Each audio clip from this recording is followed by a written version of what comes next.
Yes, we're going to go to Māori Party HQ in Hawera with Te Aniwa Hurihanganui. Kia ora. Tell us, what's the mood there? This is on a knife edge for the party, isn't it? Yes, it is. Well, not so much in Te Taihoauru. I'm here in Hawera with the Māori Party co-leader Debbie Ngaruapeka, and she's up against Labour incumbent Adrian Durafe in this seat, and she's lagging behind by about 500 points, and that's been consistent throughout the night. But in Waiariki, it's a completely different story. It's a nail-biter. It's very tight, and that's against Labour incumbent Tamati Coffey and the Māori Party's Rawiri Waititi. Now, every minute that you refresh the voting results page, it's a different leading candidate, and that's going to make many Māori Party supporters very excited because they just need to win one seat to get back into Parliament. Yes, I'm looking at it right now. A lead of about 150 votes for Rawiri. There's no question, whatever happens, there has been a resurgence, a renaissance of sorts for the Māori Party this time. Absolutely, and I was in the Waiariki electorate about a week ago in Rotorua, which is the heart of the electorate, and Rawiri Waititi's presence there was undeniable. It didn't matter where you walked on the street, there were people, always people with Māori Party merchandise on, at the night markets, on the side of busy highways, they were waving flags. It was the same in Tauranga when I visited there, a bit further north of the electorate. So they have been relentless in trying to get their name out as much as possible, and they won't forget what it felt like to be defeated at the last election. Te Ruro Flavel, the former Māori Party co-leader, lost the Waiariki seats to Tamati Coffey, and they've been doing their very best to make sure that that doesn't happen this time around. Are you expecting to hear from the leadership? Are they waiting right until the last minute? Have they spoken? No, they haven't spoken yet, but I'll speak to them, later on in the night to see, what the results are.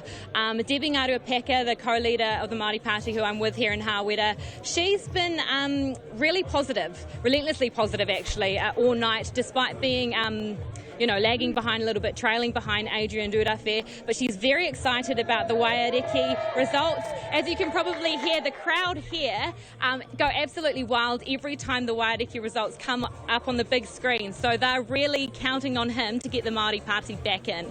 Well, we can see it's going to be very close with about 80% of the vote counted there. Thank you very much, Te Aniwa. We're just waiting now, really, on Jacinda Ardern and Labour. Let's go there.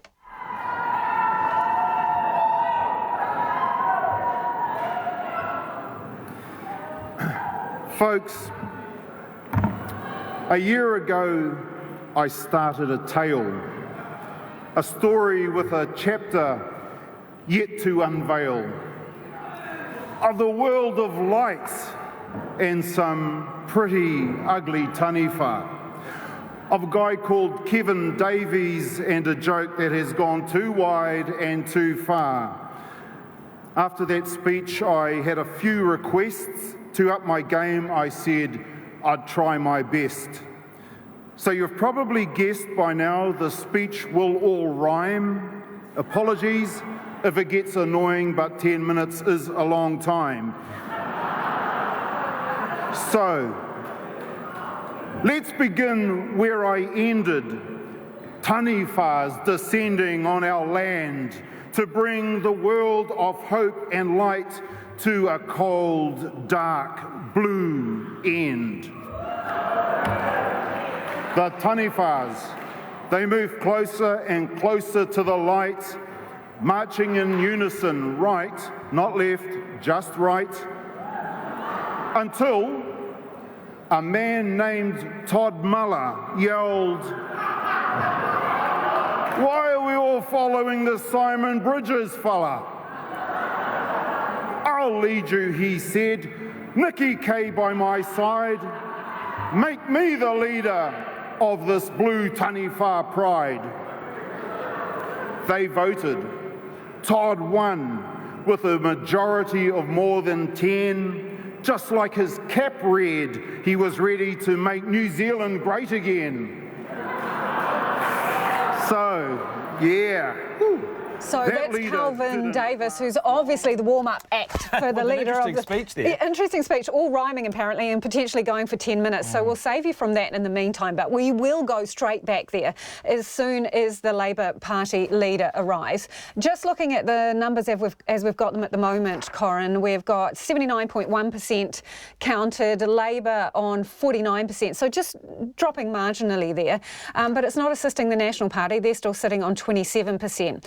Now, we've got this list. These are current sitting national MPs who are, well, they're on the line at the moment. They're in jeopardy, and these ones are swinging back and forth. Not looking good, as discussed, for Jerry Brownlee in Ilam. Dr. Shane Reti, who came, to be Dr. Shane. Was Huge profile. A huge profile with the help of his leader, who kept repeating his name, in Whangarei.